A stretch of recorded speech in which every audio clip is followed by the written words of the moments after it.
Okay, let's get this show started. Let's get it started. It's great to see so many of you here. I love the energy in the room. You're reflecting the energy that was in the green room just a few minutes ago when Brother Robbie and Brother Cornel were talking back there. So I think we're going to have a great evening. Well, I'm Gleaves Whitney. I'm the Executive Director of the Gerald R. Ford Presidential Foundation, and I'm really delighted to welcome you and our live stream audience. You know, I want to thank the Grand Rapids Lit. Now, the Gerald R. Ford is just opening up again, but we couldn't quite make it in the dead to be at the museum. So I really appreciate the Lit being so accommodating and also all of you to be here with us this evening. So I just want to point out something that I learned today, that on this stage where I'm standing, U.S. presidents have stood. We've had, here in Grand Rapids, Theodore Roosevelt here, Woodrow Wilson, Harry Truman, and a future president called Gerald R. Ford. So what an amazing place this is.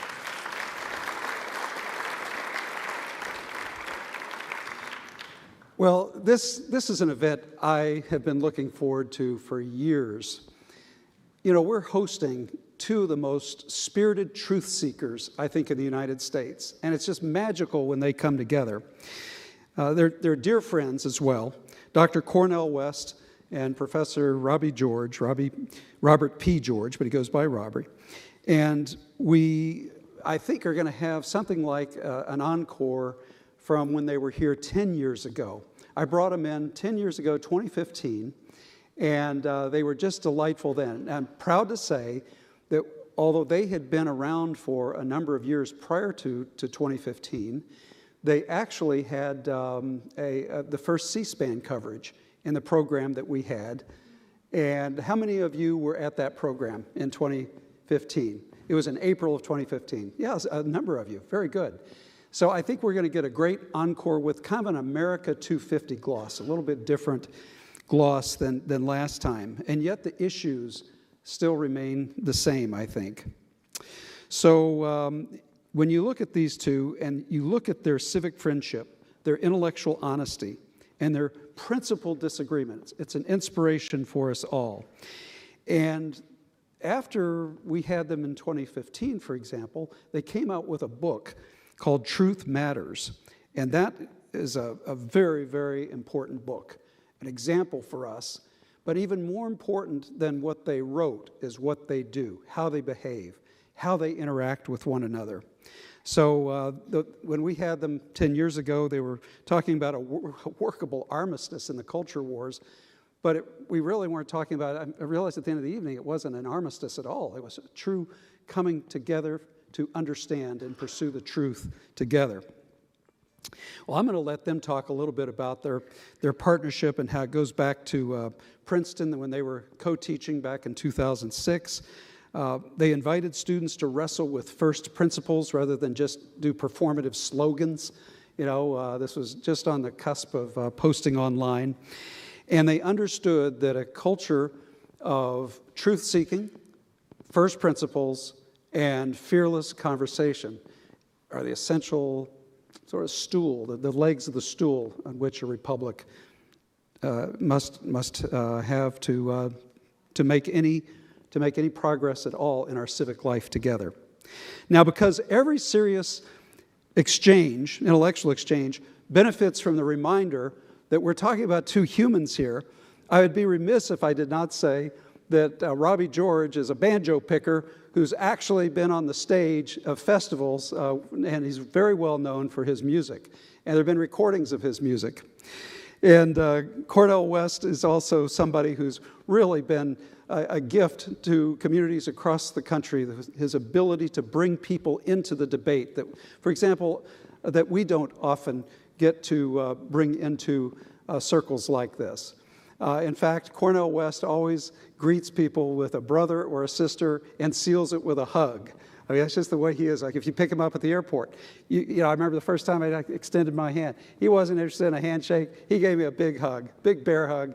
And that's the way he is in sealing the friendship with all the people that he comes in contact with. President Ford taught us that truth is the glue that holds civilization and government together. And I think that this event this evening is going to be in honor of President Ford and a reminder that we can argue fiercely about first things and remain friends.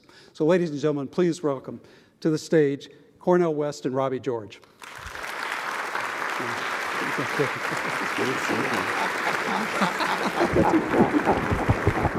It's great to see you. Thanks so much.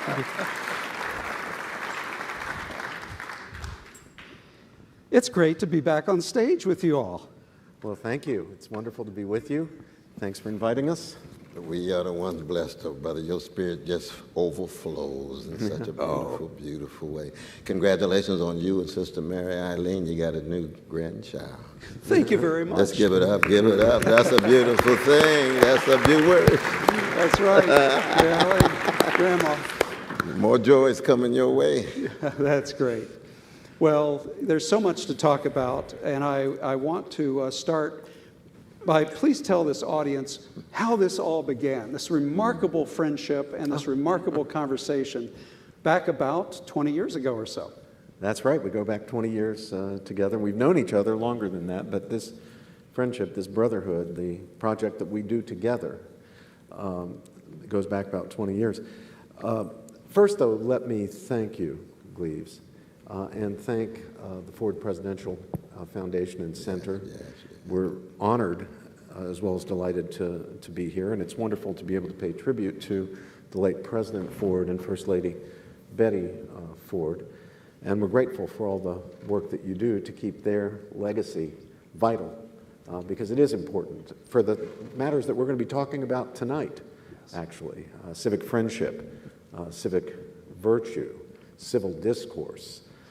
So thank you for that. Thanks to everyone for coming out to hear us, and what a joy it always is to be with my beloved brother, Cornel West, America's premier public intellectual. We have been at this for 20 years, and here's how it began. One day, 2005, I got a visit in my office during my office hours. We professors have office hours. Students can come and chat with us. Usually they come to complain about their grades, but that wasn't what this student was interested in. He's a wonderful student, had been in my courses in constitutional law and civil liberties, named Andrew Perlmutter. Andrew, I said, how can I help you? And he said, well, I'm here to ask a favor. And I said, well, what's that? And he said, well, some of us students have established a new magazine. We raised the money and we've established a new campus magazine called The Green Light. And it's going to be a magazine of arts, culture, literature, politics. It'll be our own campus version of The New Yorker. And I thought, wow, you know, these Princeton students are amazing, the things they'll come up with. And their ability to raise money, that was amazing too. And I said, well, that's a wonderful idea. How can I help? And he said, well, as a feature in each issue, beginning with the inaugural issue, we would like to have an interview of a professor by another professor. And it can be on any subject. And we have invited Professor Cornel West to be the first interviewer. And we asked him, when he agreed to do it, who he would like to interview. And he said that he would like to interview you. Would you be willing to be interviewed by Professor West for our magazine? Well, I was very flattered. I mean, after it was the great Cornel West, you could have picked any of the Nobel Prize winners and MacArthur Fellows and all the big shots on the Princeton faculty, and picked little old banjo-picking me, hillbilly from West Virginia. So I was flattered. I said, well, Andrew, let me get this straight. You invited Professor West to choose anybody he wanted from the entire faculty to be his interview subject, and he chose me. Is that right? And Andrew said, yeah, that's right. And I said, well, I want you to give a message, send a message back to Professor West. I want you to tell Professor West that it is I who should be seeking baptism from you. To which he responded, huh? And I said, well, you just tell him that. He's a professor of religion. He'll know what I'm talking about. And he said, okay, I'll tell him that, but will you do it? And I said, well, of course I'll do it. I'll be delighted to do it. So the appointed day came, and here came Andrew. He had one of those old cassette. My students don't even know what these are. They're like Victrolas to some of us. One of those old cassette tape recorders. And he had a photographer with him, must have flashed 2,000 pictures. I mean, this guy was just going to town with the photographs. And so Andrew put the cassette on my player on my desk, and he hit the button. He said, "Go!" And Cornel started asking me questions, and pretty soon we were into a rip-roaring, rollicking discussion. We were talking about everything. We were talking about deep philosophical issues, proximate public policy issues. We were talking about religion. We were talking about culture. We were talking about literature. We were talking about philosophy, and we were really going at it. Well, you know, after a half hour, we heard the click of the recording machine, and Andrew jumped up and he said, "Stop, stop, stop, wait, don't say anything." And then he turned that tape over and he hit the button again. He said, "Go!" So we went at it again, and I have to believe that after another half hour, the tape clicked off again, but I have no actual memory of that because at this point, we are really into it hot and heavy. And that interview, which was supposed to be a 1-hour interview, kept going. Started at 2 o'clock. I look down at my watch and I see it's 6 o'clock. We'd been going 4 hours at this. And I said, "Well, Brother Cornel, this has been wonderful, but gosh, it's 6 o'clock. I'm going to have to go home and have dinner. This has just been a wonderful conversation, but we really need to get together more often and get to know each other. But we're interested in the same things. We don't always have the same opinions, but we're definitely interested in the same subjects. We read the same great figures from the history of Western thought, Plato and Aristotle and St. Augustine and Thomas Aquinas and all these great figures. We really need to get to know each other better." And he said, "Well, Brother Robbie, yeah, we really do. Let's do that. Let's get together. Let's have lunch." Well, it was only a couple of days later. I have to see the hand of Providence in this, Gleaves. It's only a couple of days later, some of us senior members of the faculty, the older guys, even back then we were among the older guys, got a note from the dean of the undergraduate college saying we need more senior faculty members to teach our freshman seminars. This is a very important part of our curriculum. We advertise to incoming students or applicants or students we're trying to recruit that at Princeton you should come to Princeton. Don't go to Harvard or don't go to Stanford or Yale. Come to Princeton because unlike those other places where you're taught by graduate students, if you come to Princeton, you're taught by the actual professors, and even the freshmen are taught by some of the most distinguished senior professors in the university. But she said the only problem is it's not happening. We're not getting enough senior professors signing up to teach these seminars. Well, the light bulb went off over my head because I thought, gosh, Cornel and I could just continue that conversation with 16 or 18 of these bright, enthusiastic Princeton freshmen. And that would be an enormous amount of fun, and I think the students would love it and benefit from it. So I got in touch with Cornel and proposed the idea, and he said, "Brother Robbie, that's a wonderful idea. Let's do it." So we decided to do a great books approach. It's a 12-week semester. You don't get much for your $90,000 a year at Princeton. 12-week semester. So we chose 12 books. Cornel chose 6. I chose 6. We wanted them to be books that were important to our own scholarly and intellectual journeys. I now forget who chose which, but we read Sophocles' Antigone. We read Plato's Gorgias. We read St. Augustine's Confessions, and on, up through the Enlightenment and the 19th century, John Henry Newman, John Stuart Mill, and into the 20th century, John Dewey, C.S. Lewis, Martin Luther King's letter from Birmingham jail, and it was a wonderful experience. From the moment our first seminar began, I could tell, what we had together was beyond chemistry. It was really magic. And it was just a wonderful experience. The greatest blessing of my academic career is to teach with Cornel because he's a master teacher. Well, then after just a few years, he abandoned me and went to Harvard.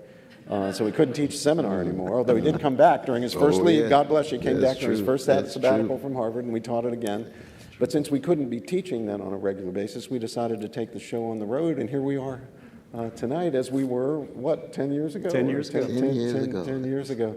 So that's how it all began, and since then we've been speaking together, and we've been arguing together with each other, and we've been singing together. We've done some singing together and praying together, and having a good time. Our families have really grown to be close to each other, and He is a brother. This is family. That's very true. It's been a real blessing. Even in these grim and dim times, we have to count our blessings. That's how we fortify ourselves. I know you know that coming from Texas, brother. Oh, indeed, indeed. But for me, you know, what I love about Brother Robbie is that he's for real. So we have something that's much deeper than just a allyship or partnership or even friendship. Friendship is too Aristotelian.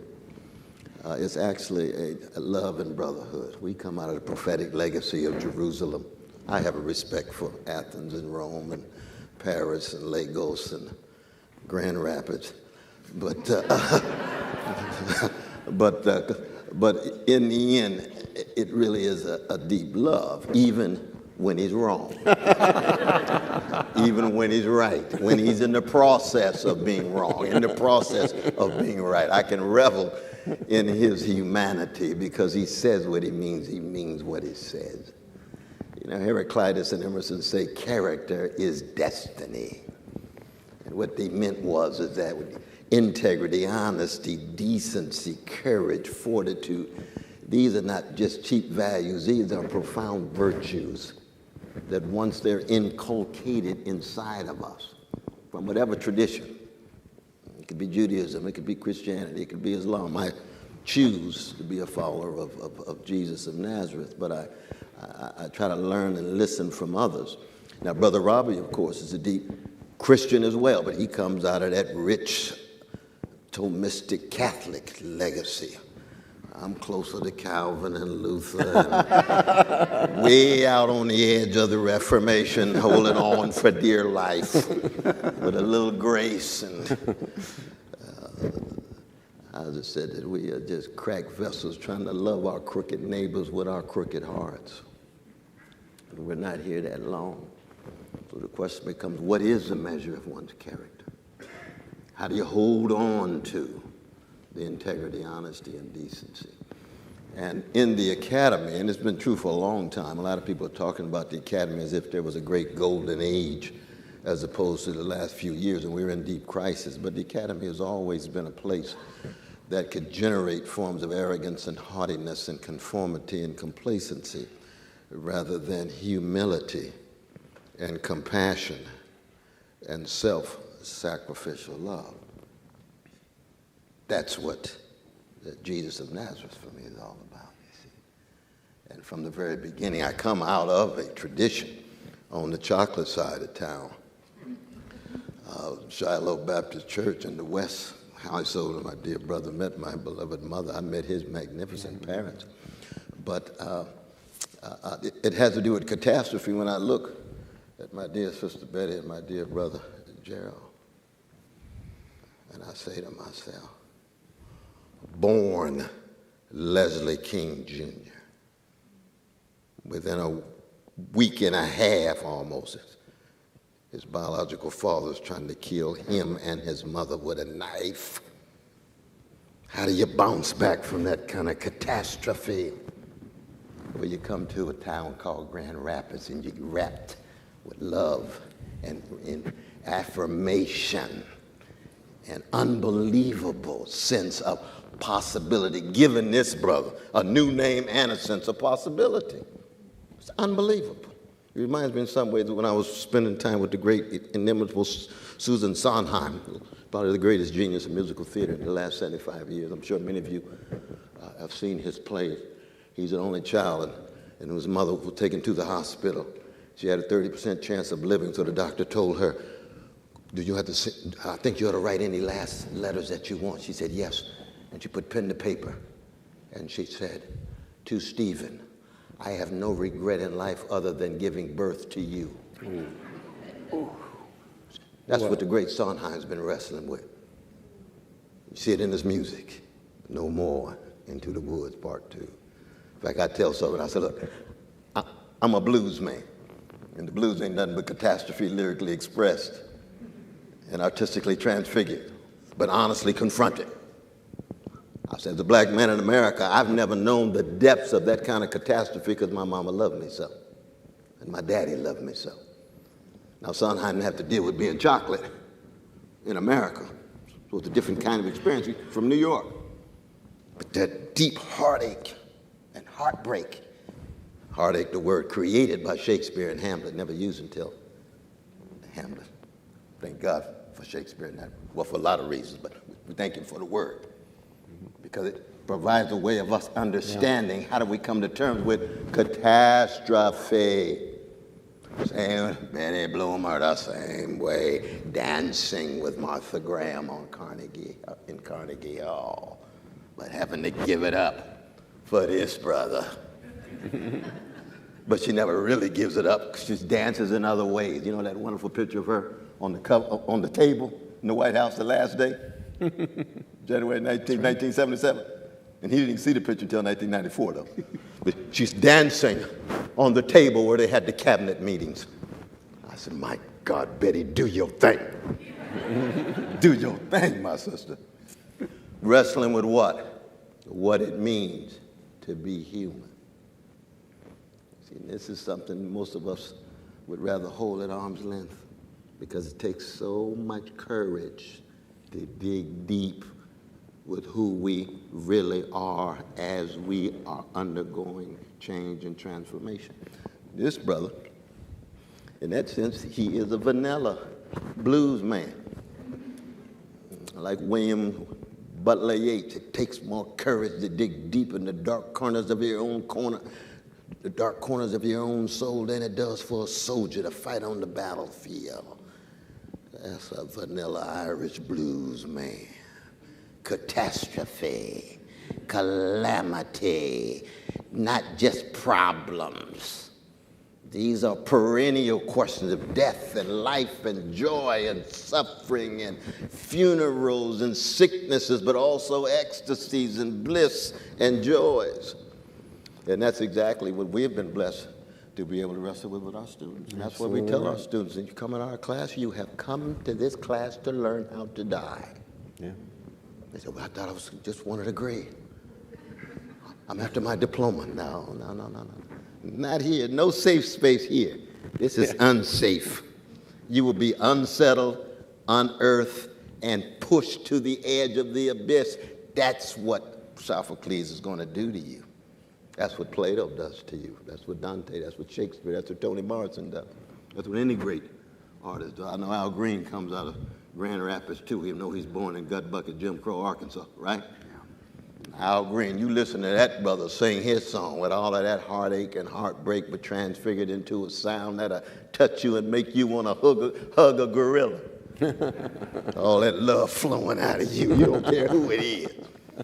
Yes, because he's dug deep inside of himself, and he's wrestling with the resources available to him out of the tradition, the family, the churches, the mosques, the synagogues, all the various institutions that go into making us who we are. I know it's very much a Christian affair here in Grand Rapids, but I think all of us recognize that no religion is an island, that we learn from various other traditions, even as we take our own stances here in this particular place in terms of our own particular, in our case, Christian practice.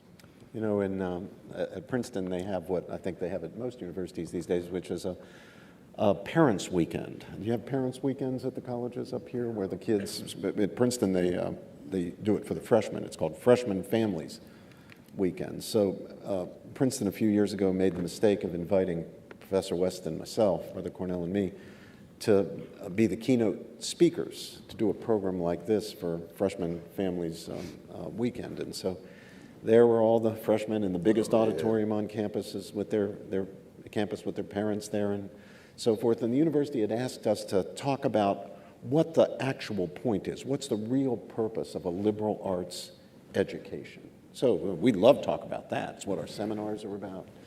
It's what we wrestle with in our own heads a lot and talk about a lot. So we were delighted by the invitation. So I started out and I tried to preach the gospel that the real purpose of the education is not to get ahead. It's not to make more money. It's not power. It's not influence. It's not status. All those things are fine. It's not wrong to aspire to them. It's not wrong to want to rise up in the world. It's not wrong to want to have a great career. It's not wrong to want to make more money, and so forth. And the university will prepare you for those things and give you some advantages and all that. But don't focus so much on those things that you lose the central point of a liberal arts education, which is to wrestle with the question, what does it mean to be human?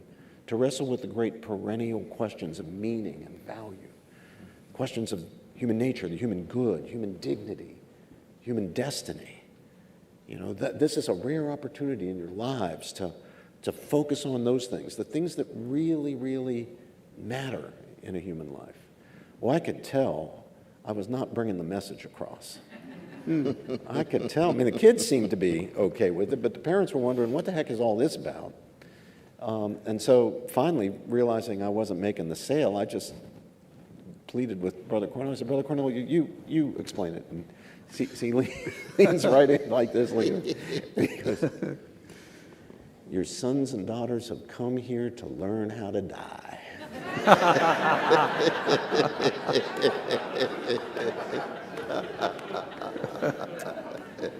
And I saw every dad in that audience turn to every mom and say, $90,000 a year.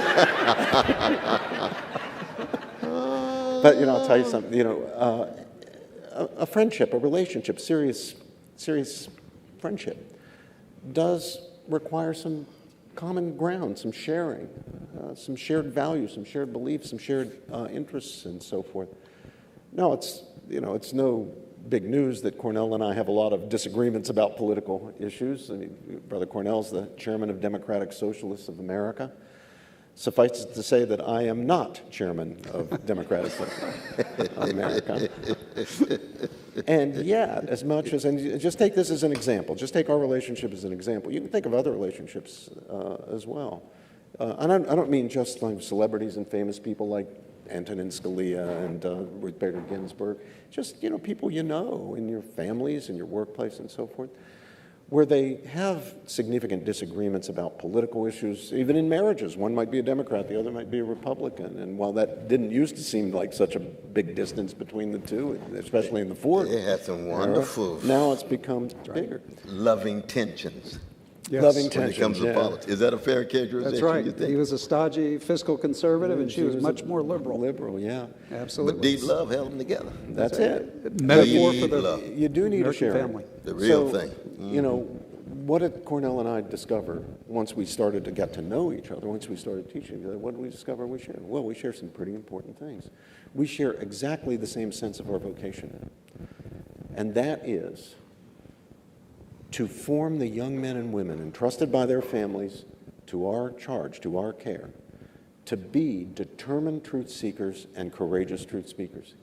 I believe that's our mission. He believes that's our mission. I believe that's my calling, my vocation. He believes that's his calling and vocation. When we're teaching together, we're on the same team because we have the same objective. It's not to get the kids to think like us and share our opinions. We can't do that because we don't have the same opinions. But we share the mission to make sure every student, to the extent possible, pushed as far as they can go to become determined truth seekers and courageous truth speakers. Of course, we also find that we ourselves aspire to be that. We try, we fail, we try to do better next time, to be what we want our students to be. That is determined truth seekers and courageous truth speakers. Two of us get ourselves into trouble all the time, even with our own political sides, usually with our own political sides. You just had a piece in the National Review. Yeah, we don't always. I might have to be his security. You know what I mean? They're going to come at you, but you just, you're criticizing any form of xenophobia. Yeah. And saying we're made in the image and likeness of a loving and almighty God and have a dignity and sanctity that can never be overlooked, no matter what color or gender or national. So that's exactly. That's the piece. Right. What goes to the next point of sharing. Was that today? I think it was a couple of days ago. That was a couple of days ago. So the next point, Yeah. So I put that in the article, but Right. but notice that we share that conviction. Absolutely. That is, despite we have different policy ideas, different ideas about markets and government and so forth, but at the core, we share the conviction. It's the principle of all sound morality. That's the principle of the profound, inherent, and equal dignity of each and every member of the human family. There are no superiors, no inferiors. We hold these truths to be self-evident that all men are created equal, that they are endowed by their Creator with certain unalienable rights, and among these are life, liberty, and pursuit of happiness. Now, why do we share that, despite our political differences? Why do we share that? Well, Cornel let the cat out of the bag. Because we both believe the great teaching. It's the foundation of our tradition.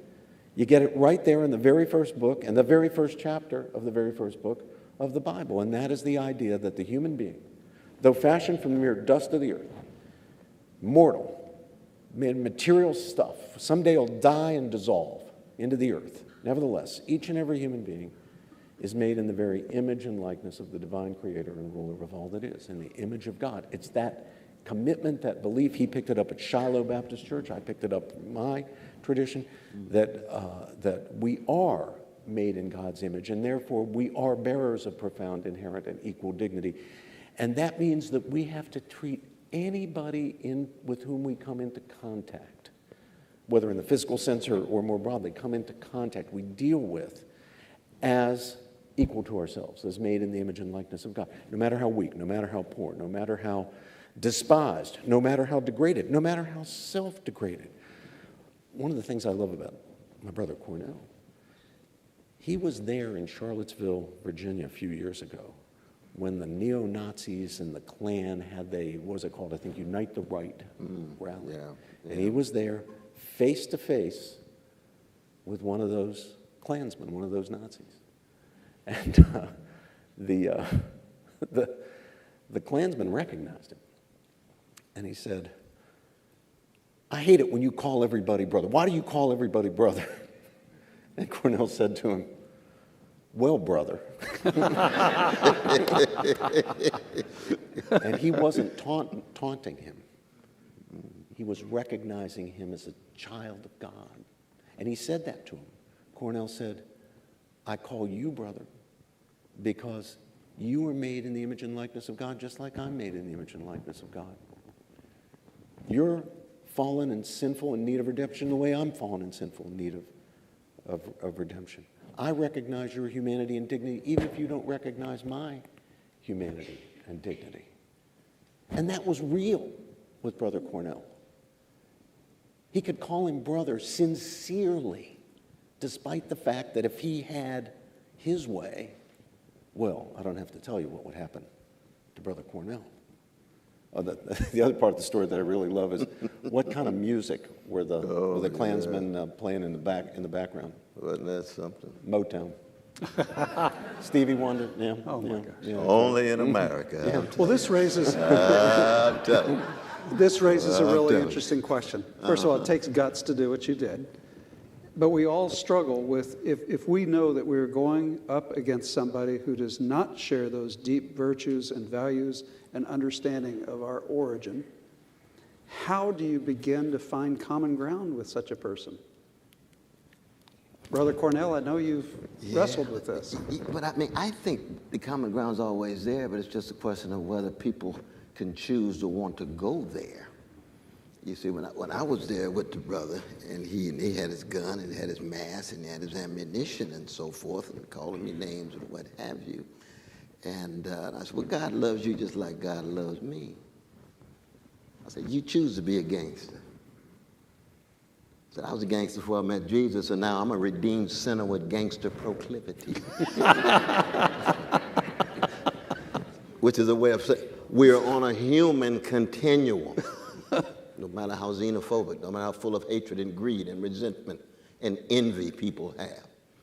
And the fact that all of us are in need of the same kind of perception because all of us have the same potential to choose to be gangsters like him. In fact, there's moments in our lives where many of us do it anyway. Sister Betty, Brother Gerald, they're not deities of God at all. My own figures, Martin King, Fannie Lou Hamer. I see they got a Rosa Parks Circle downtown. It's a beautiful thing. These are human beings. They make choices to be certain kinds of human beings. Character formation, soul craft, integrity, honesty, decency. And those particular brothers chose the hatred, greed, but I can encounter those brothers 5 or 10 years ago. I've taught in prison for 45 years, so I've seen it. I can encounter those same brothers hating me to death 10 years later, and they've changed.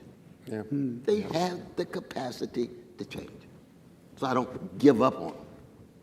I don't hold my breath for them changing at the moment, and I got out of the way of the bullets. Now I got enough realism in that sense, but I'm not, I'm not overwhelmed by evil or paralyzed by the despair of being overwhelmed by evil.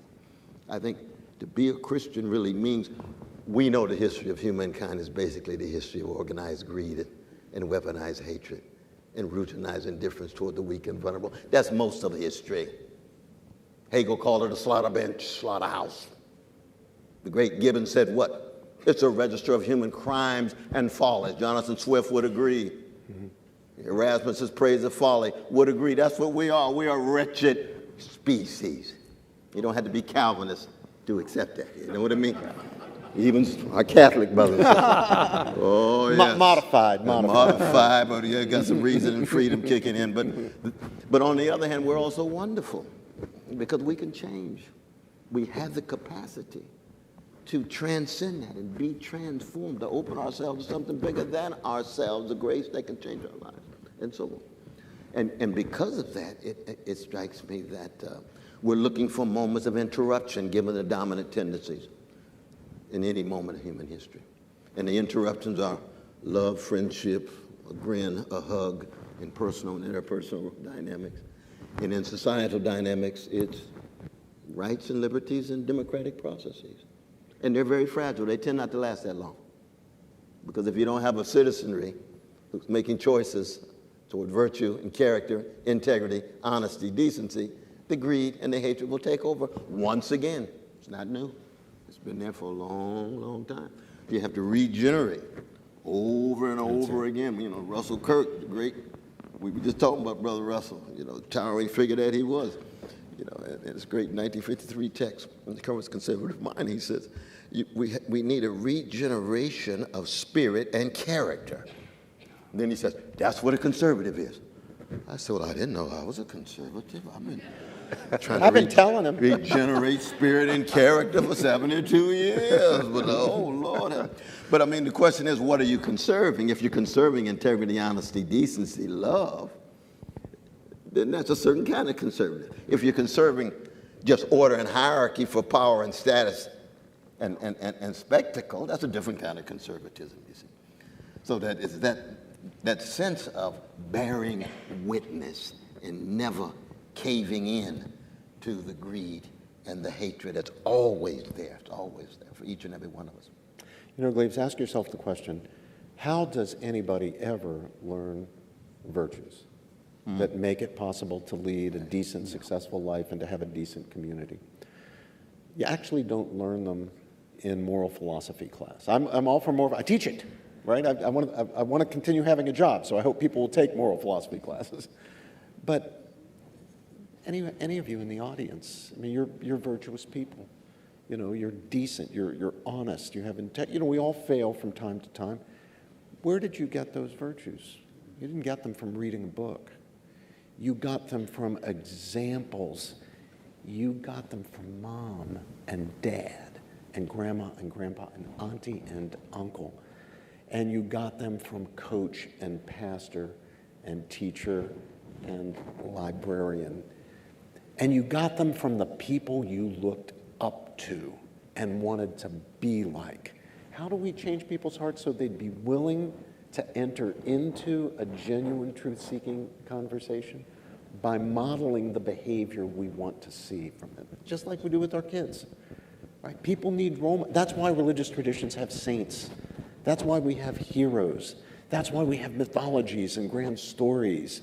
Whether it's the ancient mythologies or Robin Hood or whatever it is, we want to hold that up. I remember reading Robin Hood to my son when he was a little boy, and I could see him, just fascinated, admiring this figure for his courage and for his goodness and just learning from that. Now, that was reading a book, but it wasn't kind of propositions.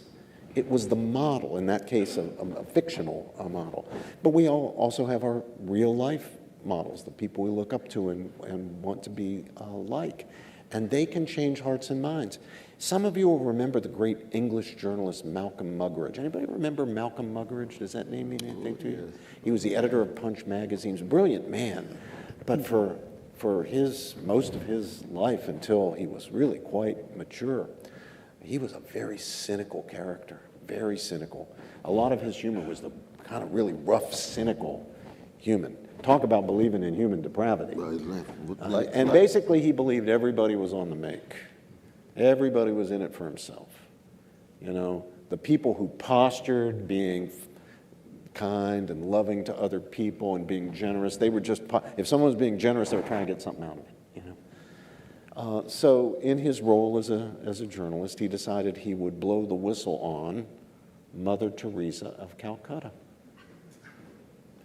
So he went to India to visit Mother Teresa of Calcutta so that he could write an expose on Mother Teresa of Calcutta.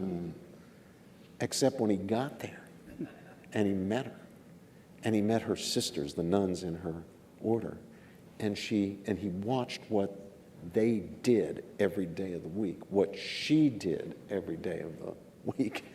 When he experienced being told, please bring a towel over and put it on the head, she just impressed him into service. It blew his mind and changed his heart. It was her example that destroyed that cynicism. It also brought him to religious faith. Ended up being a Catholic Yes, convert. Yes, As a result of it finally being clear to him that some people weren't just in it for themselves. Some people weren't just on the take. Some people weren't just posing and now there's a lot of posing and if you do Punch magazine, you got a lot of material to work with in human beings. But not everybody. We don't have to be like that. Fundamentally change the man's life. I mean, the sad thing is, if he had just met my mother, Yeah, right, exactly. or met your mother, he didn't have to go all the way to India. You know what I mean? There's a whole lot of magnificent human beings on the ground, oftentimes in nooks and crannies. Now, the mainstream press is not going to pick just it famous up, people. That's what I was know, saying. And the newspaper's not going to pick it up, because a lot of people say to us, you know, across the country, you know, I just wish that this conversation were taking place somewhere else. I said the conversation between Brother Robbie and I is taking place all across the country in different contexts, but people don't cast a limelight on them at all. Sometimes it takes place in Thanksgiving dinners within the same family. Grandmama, I can't stand your politics. You got Neolithic sensibilities, but I'll take a bullet for you. Child, you went to school and got completely indoctrinated, but you know, I'll take a bullet for you too. Pass the turkey. Pass the turkey. That the love is still there, but the deep disagreement's still there. But it's not highlighted because the fragmentation makes money, and the polarization makes positions and status. And so the character gets crushed.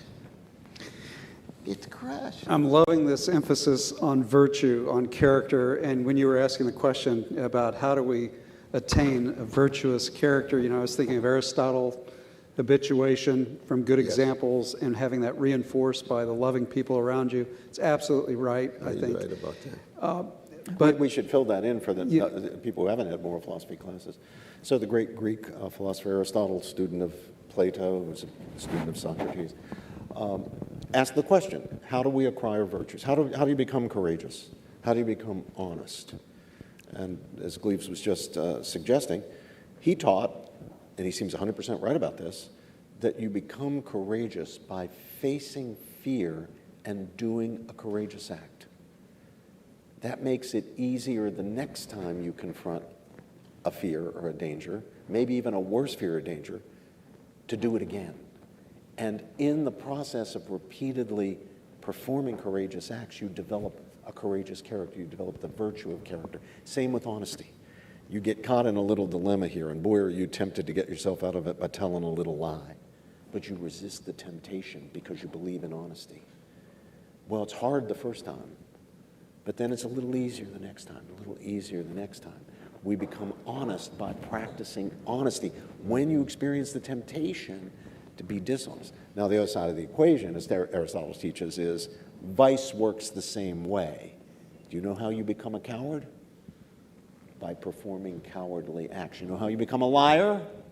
By starting to tell lies. Did your mom tell you, now don't tell a lie the first time, because if you tell a lie the first time, then you're going to have to tell another one and another. Your mom tell you that? My mom told me that. And it's absolutely true. We become virtuous by performing acts of virtue, virtuous acts. Become vicious by performing acts of vice. Yes. Well, we should say something about America 250 and how this wraps into a very significant period that we're just about to enter. In fact, everybody's talking about it. 250 years since the Declaration of Independence. And there's a phrase in there. The founders had the audacity to say they were concerned about the happiness of humankind. Now, they linked that happiness with virtue. Oh, yes. That's the key. And a modern reader who misses the point. So we need an educational system, whether that's coming through the parents or great teachers, that insists that happiness is related to virtue. So if we have the need, and our founders certainly saw this, we have the need to be a virtuous person and a people. So here's the question. Where are we, you think, say in the last, you've been doing this for 20 years, I meet you 10 years ago and we have this conversation. Now it's 2025, we're on the cusp of 2026. Are we a happier and more virtuous people today than when you started this odyssey? Or are we in worse shape? I'm hearing a lot of hope, not optimism, which is only as deep as the optic nerve. I'm hearing hope from you two. Where are we today? Well, I'm a prisoner of hope as both Christian and blues man. I'm in no way an optimist. I don't think there's ever overwhelming evidence that things are going to get better. I don't care what kind of technology, I don't care what kind of society, I don't care what kind of ism you're tied to, I don't care what party you're a part of. I'm concerned about what kind of human being you really are, and are you willing to be courageous and be morally consistent and ethically constant in your acts and still have a sense of humor to laugh at yourself. I know it's difficult that Christians, because Jesus really never laughs the way Rabelais has his characters laugh. Just like Socrates never cries, he never sheds a tear. Which means you probably never loved anybody deeply. Anybody who's ever really been in love is crying in some sense on the inside or the outside, even given the happiness that they have. See, the problem is that happiness is rooted in the muck and mire of life. It's not Disneyland. It's not the yellow brick road.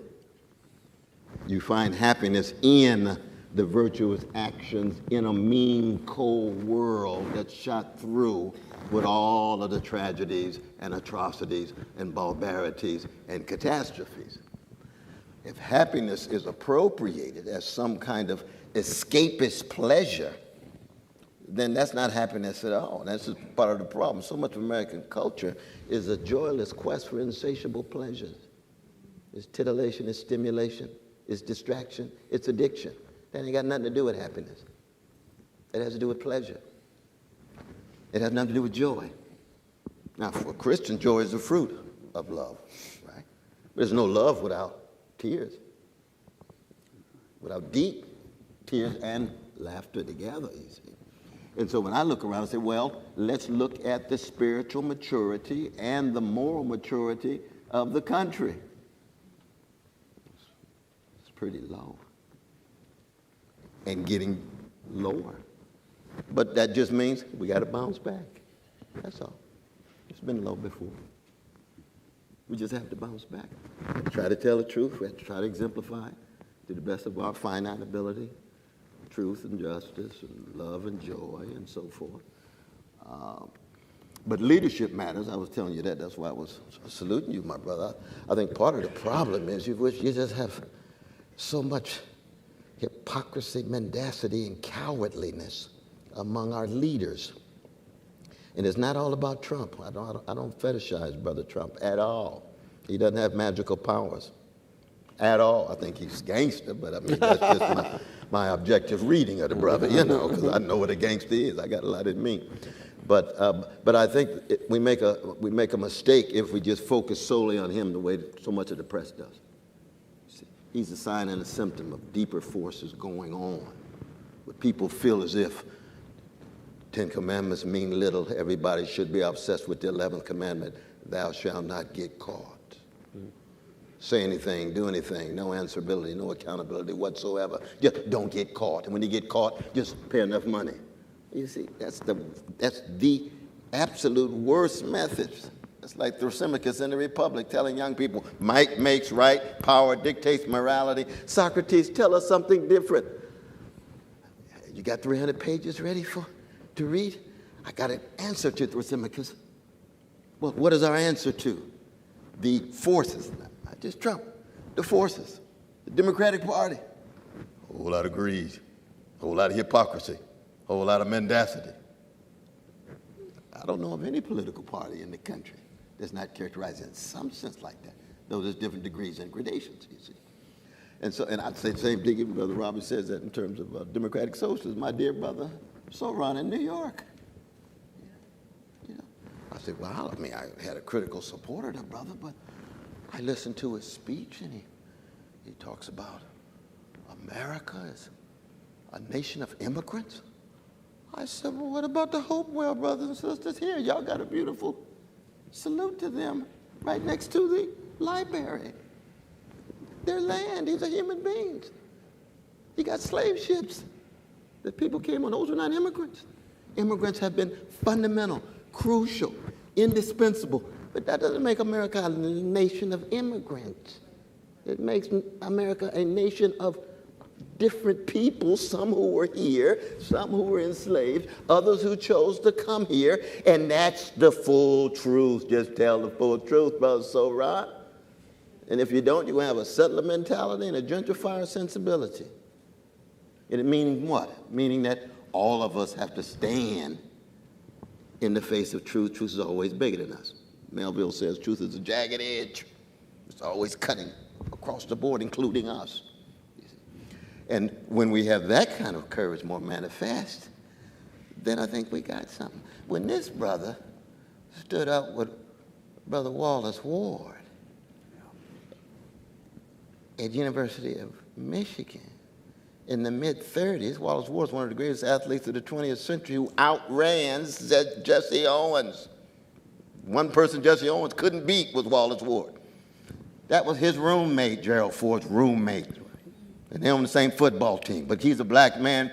Georgia Tech doesn't want, you know the story, brother. Maybe you should tell that story. But Georgia Tech comes to Ann Arbor and says, we will not play if this black man is here. Gerald Ford, he's my roommate. I love him. He's my brother.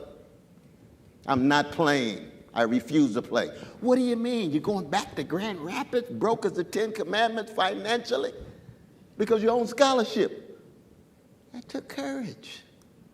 I got critiques of his policies on other levels. That took courage. And what did the black brother say? Brother Jerry, man, you know we partners. Go on and play. We've been losing every game of the season already. True, yeah. We might win this one. And they went 1-7 that season, right? That was the only one they won. It's the only one they won. But what happened was you had this profound brotherhood exemplified in character. And at that time, you know, and I know, white supremacy was so thick and deep in the culture, even in Michigan. Yeah. And what did the brother do? He didn't say, I think I got to check and see what things will be like when I run for Congress. Let me see what the polls say. He took a stand. Russell Kirk did the same thing. He adopted those Ethiopian kids. Took a stand against white supremacy in conservative circles. Didn't make him popular. He had character. Now, I got a lot of disagreements with Brother Russell on some other issues, but I can keep track of that. That's very important. When you have that kind of character manifest, how does it become more contagious and more pervasive? That's the kind of spiritual, moral revival required in 250 USA, it seems to me. You know, as we approach the 250th anniversary of the founding of the country, 250th anniversary of the Declaration of Independence, I think we need to take seriously just how difficult it is for young people today to understand the Declaration of Independence. And a core aspect of that difficulty has to do with the concept of happiness. I quoted that famous second sentence, which we can all quote a few minutes ago. We hold these truths to be self-evident that all men are created equal. It ends with life, liberty, and the pursuit of happiness. Now, if you're in the 18th century speaking English and you hear the word happiness, you don't take that to mean a pleasant psychological state, like having a smile on your face all the time, or some state that can be induced by drugs or being put on some sort of a drip or a machine that'll give you a smile on your face. It's not a psychological state.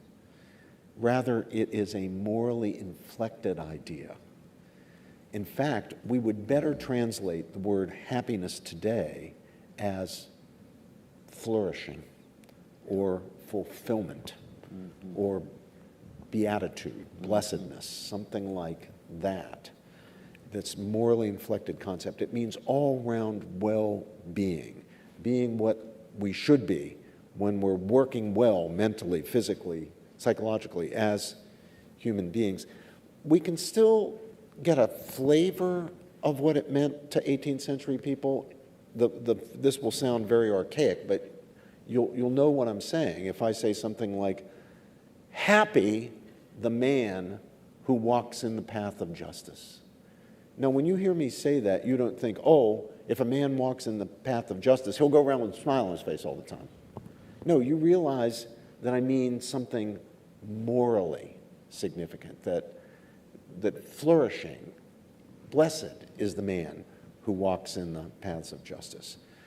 But that is not just a semantic problem in communicating with our young people. It's a priorities and values problem, because so many of our young people, and it's not their fault, it's our fault. So many of our young people have come to believe that a fulfilled life, a good life, a life worth living, is a life of what Cornel said earlier: pleasure, titillation, stimulation, distraction. That's what they think it's all about.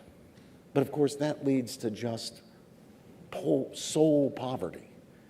You know, nobody actually is happy in any sense if that's how you lead your life. Now, if you lead your life by standing for something, by concerning yourself less with wealth and power and influence and celebrity and prestige, and more with faith and family and friendship and knowledge and beauty and honesty and integrity, you're going to lead a flourishing life. That's a life worth living. But it's not obvious to us, especially when we're young. It's not obvious to us.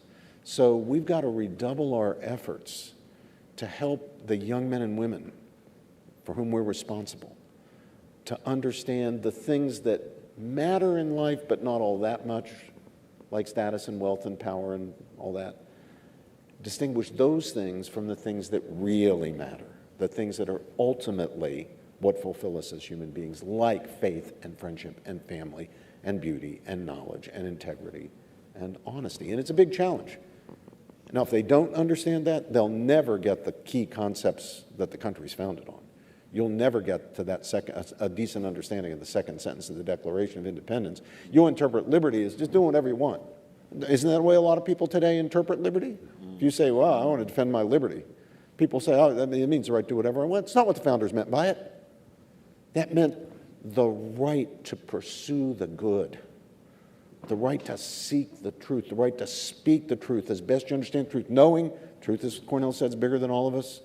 We're imperfect, we're fallible, we're never going to get it completely, we're always going to have some errors mixed in. But we understand the right to freedom of speech because it enables us to pursue the truth, not just because it enables us to do or say whatever we want. Same with the concept of happiness. It's not just a pleasing psychological state. It's a state of well-being, a state of fulfillment, a state of flourishing. You don't get that when you're absolutely preoccupied with money and fame and power and influence and status and prestige. But boy, you do get it when you're concerned about faith and family and friendship and knowledge and beauty and integrity and honesty. Well rendered. I've got to ask you, before we open it up to questions, because I've seen you all actually debate, and we haven't gotten into that territory yet. Any good relationship, any good marriage, any good friendship, deep friendship, has those sticking points that you'll never see totally eye to eye. What has been the sticking point where he can say a word and you think, okay, here we go, we disagree on this one. What is that debate that recurs?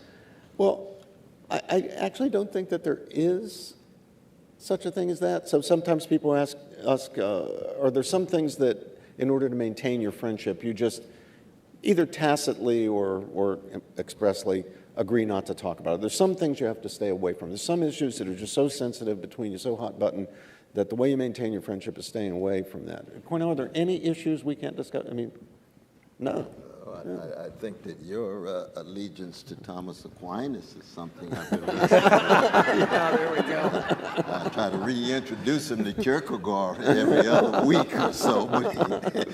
But just talk about the crucifixion of reason as well as the role of reason. And he comes back and tells me, oh, but you want to unleash all this Socratic energy, which has to do with rational activity. I said, yes, you got me there. So that as we begin to specify, we recognize we got strong overlap, but that's still a deep theological and philosophical difference.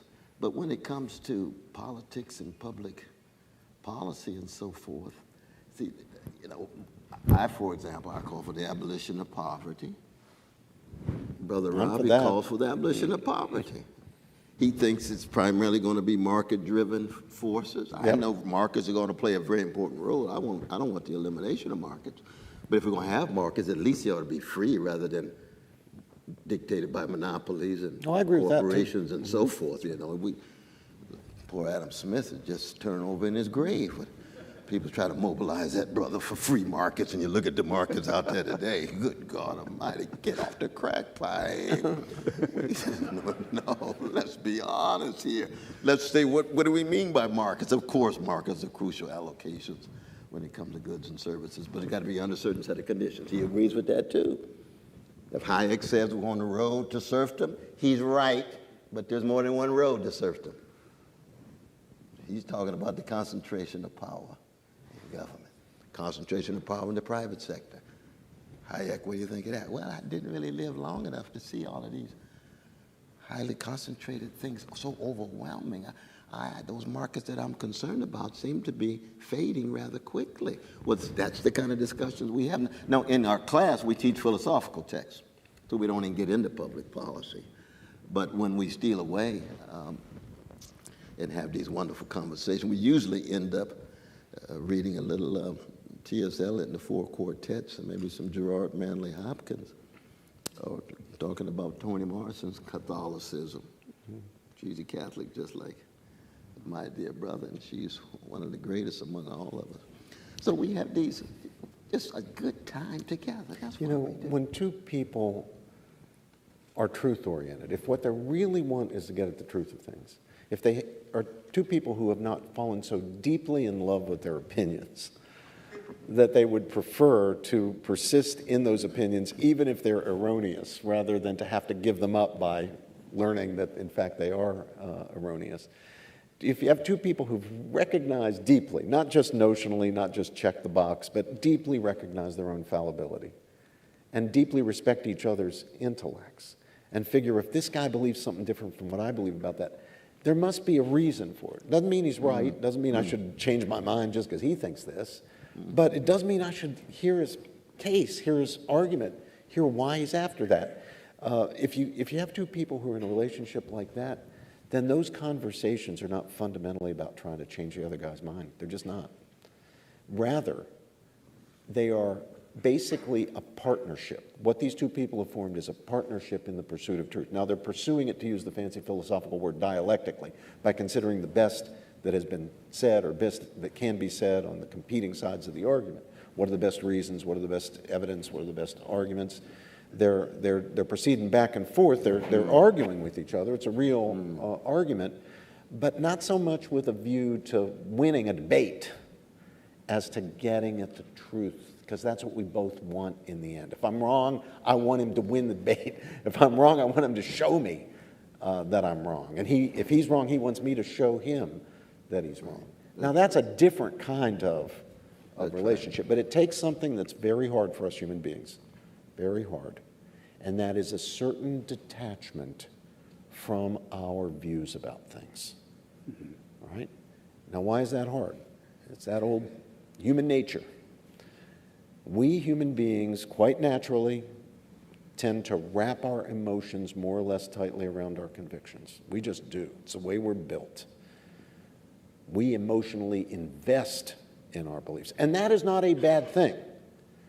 In fact, to some extent, it's a good thing that we invest some emotion in our convictions, because without that emotional investment in our convictions, if we just had bare convictions, we'd never act on them. We would never do anything, not just serve great causes, even just the normal mundane things of life. I might think, gee, I have a really great idea. I should get up in the morning, wash up, shave, get dressed, have my breakfast, and go to work. I might think, well, that's a great idea. But unless I've got some emotional investment in that idea, I'm never going to get out of bed. Just a bare great idea. I need some emotional investment to get it. And for sure, you need that investment if you're going to do something hard. Take on a great cause.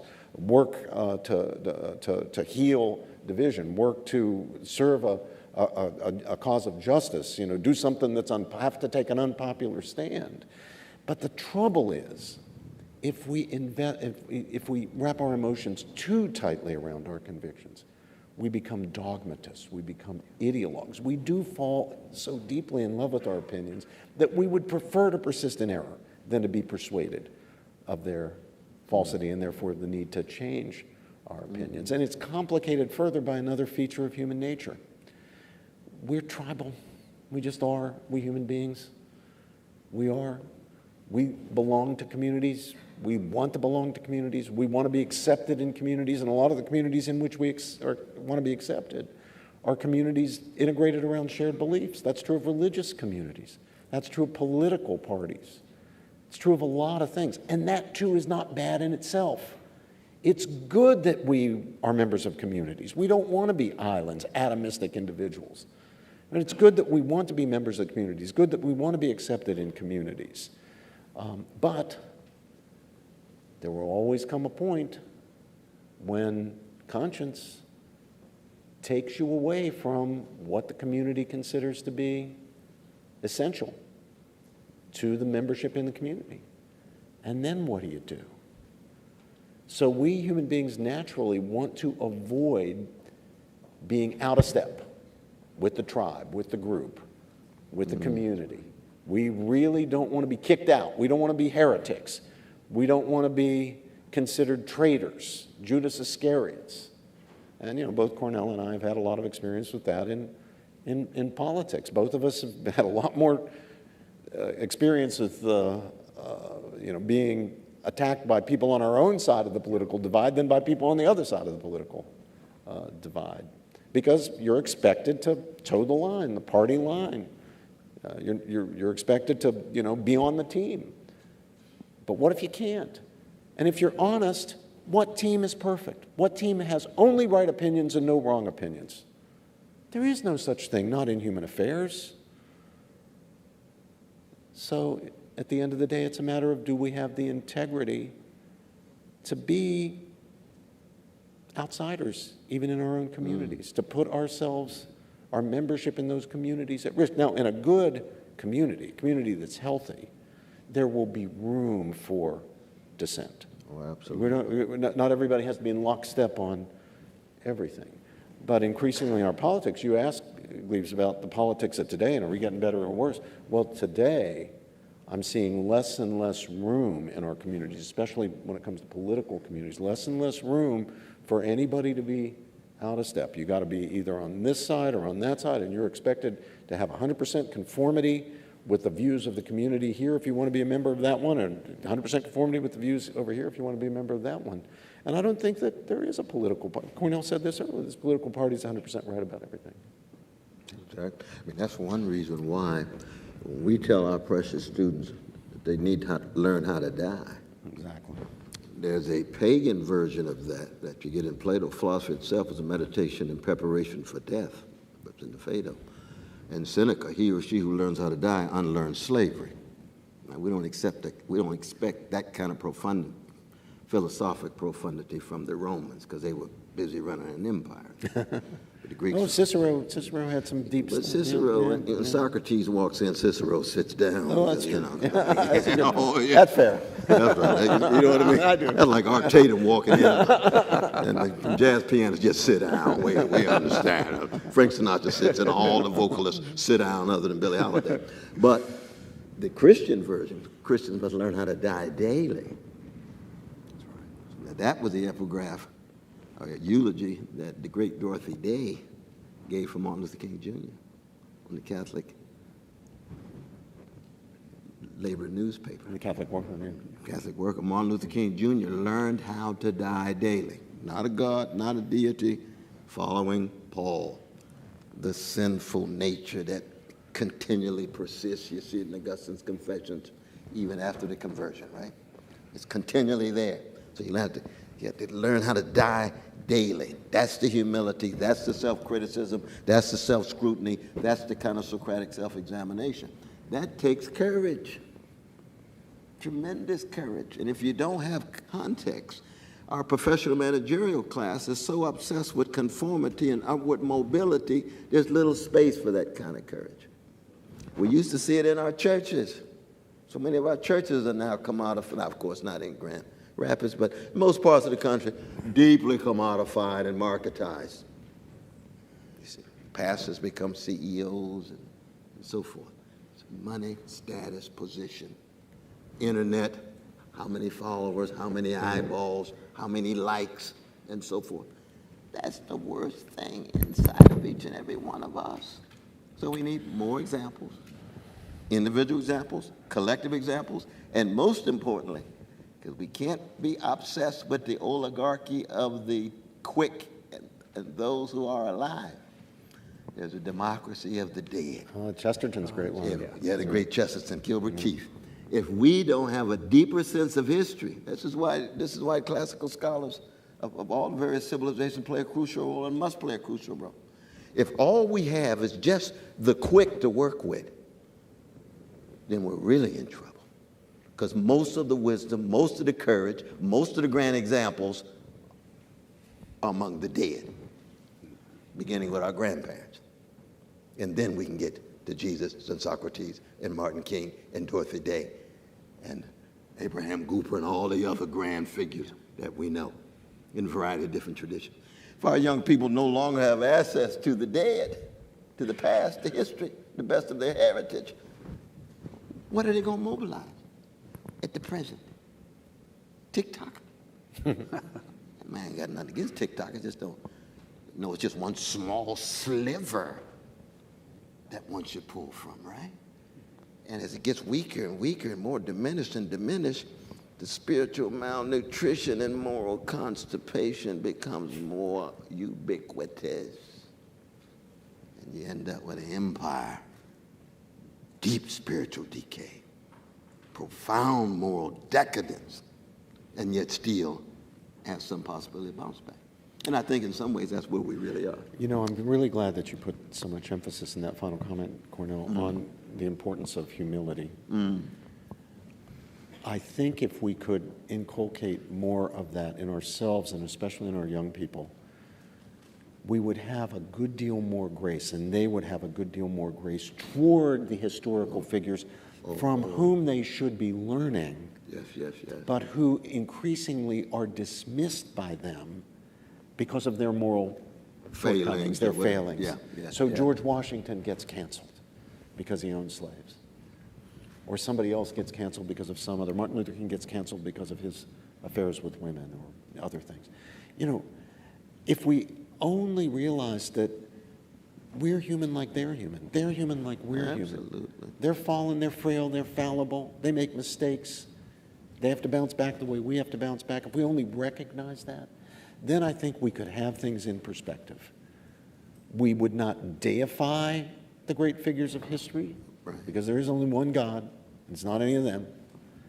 But we would not demonize them, Yes, yes. thus making it impossible to learn from their greatness. There's so much to learn from a figure like Washington. If you cancel him, you've deprived yourself of one of the great role models in our own history and tradition. And if all you got to do is ask yourself the question, would I have been any different if I were in his position in the second half of the 18th century? And the answer for all of us is going to be no, I wouldn't have been any different. I wouldn't have been as good. I wouldn't have had Washington's virtues. And I probably would have had his vices. Or what people will say about us 100 years from now. There you go. If the planet's still around, you don't know, nuclear catastrophe, ecological catastrophe. You can imagine what they're going to say about us 125 years from Yes, and now. we're blind to it. We're blind to it. You know, I do want to open up for a couple of questions.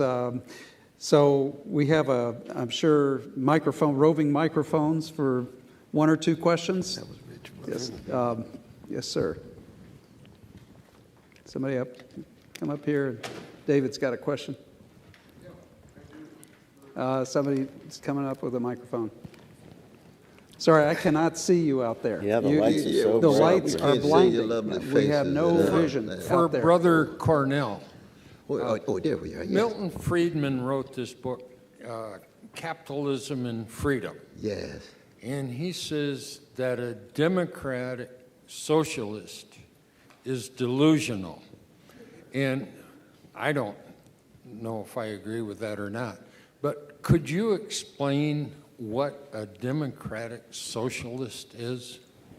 That's a wonderful question, my dear brother.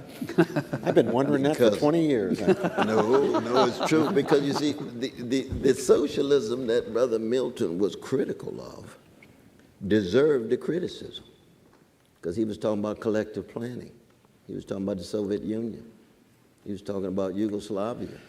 It deserved the critique because it undercut precious individual liberties. It undercut precious civil rights. You read the Constitution of the Soviet Union, freedom of press, freedom of expression, freedom of religion. You look at the practice, quit lying. Pretty words. Friedman was keeping track of what was happening on the ground. But if, in fact, let's say he had read Chesterton, was talking about Chesterton, distributism, which is a certain kind. I mean, Chesterton actually, of course, was close to R.H. Tawney and a number of the democratic socialists and Christian socialists in Britain at the time, right? He was talking about localism. He was against centralization. He was against government control. You see what I'm saying? So but Hayek and Milton Friedman and the others, I resonate very deeply with their critique given the object of their criticism. But my conception of what people call loosely democratic socialism, for me, I'm just trying to live a Christian life, and it has a socialist dimension because I'm concerned about the least of these. I measure a society in terms of how they treat the poor and the children and the elderly and the prisoners. That's 25th chapter of Matthew for me. I'm very biblically oriented in that sense. And therefore, I'm going to be concerned about any social arrangement that generates high levels of poverty, high levels of lack of education, high levels of low-quality community, and so forth. Now, the challenge of responding to Milton Friedman is that we haven't yet to see a full-fledged socialist society that could produce the kind of things that I am after. So that I end up spending time with many people who call themselves socialists or democratic socialists because they're critical of the underside of monopoly capitalism. I mean, I live in Harlem right now in New York City, right? 25% of those in Manhattan live in utter poverty, 1 out of 24 millionaires. Now you say to yourself, just a decent person would look around and see all the homeless in my neighborhood and see all the millionaires and say, something's morally wrong. Must be a socialist. No, I don't even know what a socialist is, but something's morally wrong. Something's got to be done about this. You could be a Quaker, a Mennonite, you could be a prophetic Jew, a Buddhist, or whatever. It's a moral issue. And I don't believe any of these groups have some grand monopoly. So that, again, in response to your question, Milton Friedman, writing in the night, what does that text about 1967 or so?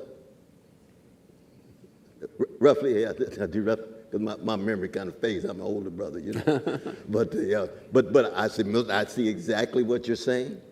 I want decentralized, local, public voices heard in the shaping of our institutions. And I see too much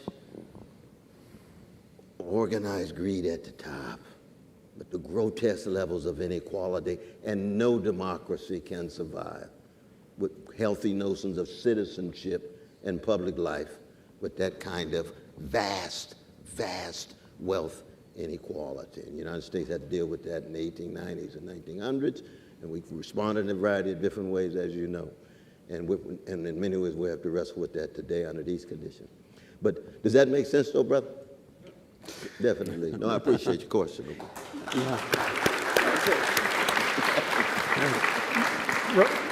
Yeah, could I just offer a brief perspective on the question?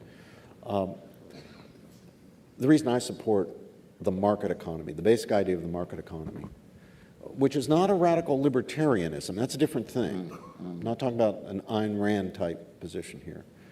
I do believe in a social safety net. Now, I also believe that the best forms of care for the poor are provided by the institutions of civil society, not by government. But there's a role for government, especially in the case of the most vulnerable who need a social safety net. I think we have a big advantage for the common good and for the most vulnerable people when we have a safety net.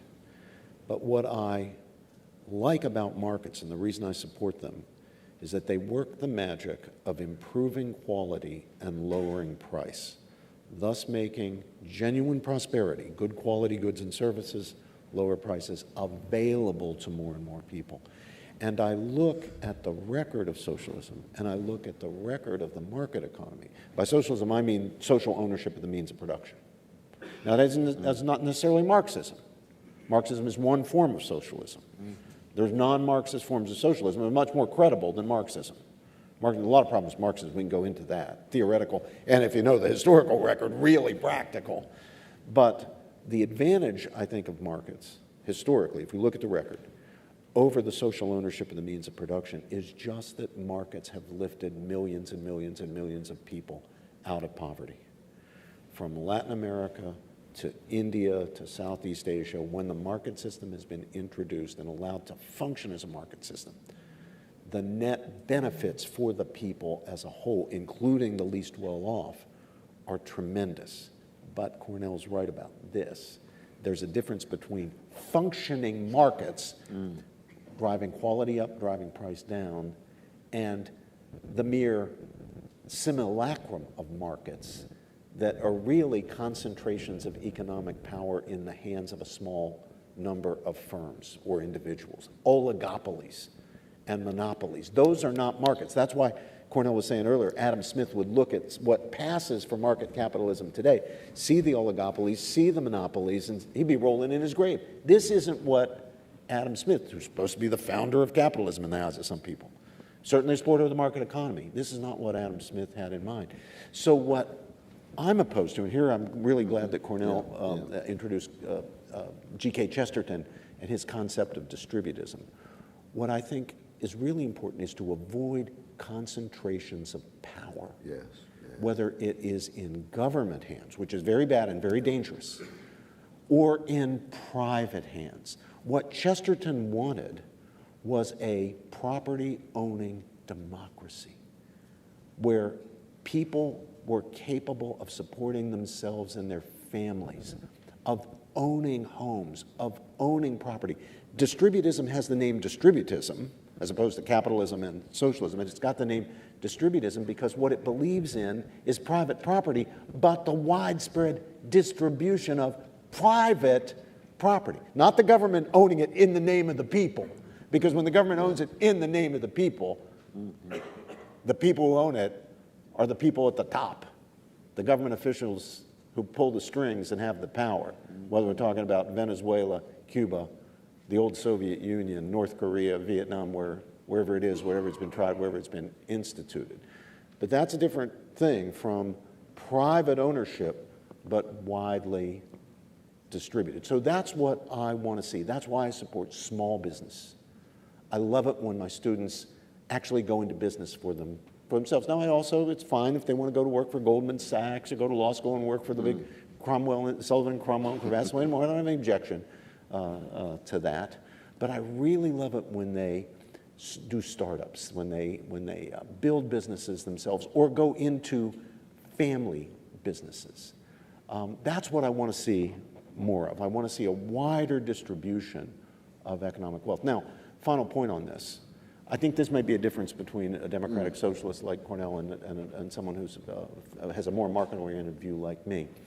I do not see economic equality, income equality or wealth equality, as itself an ideal.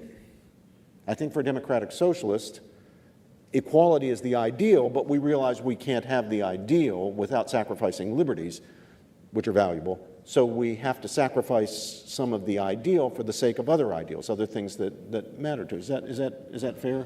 Well, I think I'm actually closer to you, my brother. I love this. We're making progress. That is a great point on which to end. and monolithic there. I don't want flattening. No, not at all. I'm a jazz man. We lift our voices and we come down where we come down. I just want to make sure when people come down, they don't have to deal with utter poverty and lack of education and health care and so forth. Yeah. They've got to be a priority. They can't be an afterthought.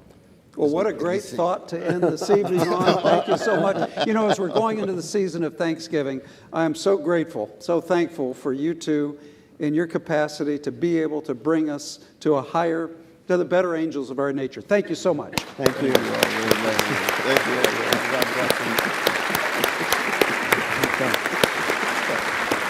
you. Thank you.